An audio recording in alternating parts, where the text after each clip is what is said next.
With the fentanyl and opioid crisis affecting us right here in the Permian Basin, first responders and emergency room workers have had to be on high alert for a lot of different drugs. News West 9's Jason Freund was at Midland Memorial Health. And Jason, what is it that medical professionals are reacting and responding to? With the current opioid crisis currently affecting not just the Midland and Odessa area, but all of West Texas, many are wondering how our first responders identify and respond to someone going through an opioid or fentanyl overdose. So far, there have been just 2 fentanyl seizures by Midland first responders between January 1st and September 22nd of this year. But Dr. Kit Bredimus, Chief Nursing Officer at Midland Memorial Hospital, says fentanyl isn't the only opioid that the hospital looks for when a potential overdose patient arrives at their door. When we look at the initial screenings of urine drug tests that we can do here in the emergency department, we typically test for cannabinoids, so that'd be your like marijuana. We look at PCP, we look at amphetamines, we look at opiates, we look at benzos.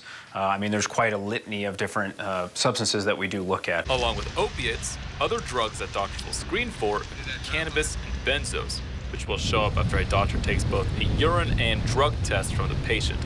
Fentanyl, however, is included in the opiate family, meaning doctors can't test for fentanyl specifically. When you test for fentanyl, it is actually an opiate. So we can't test for fentanyl specifically on a routine basis.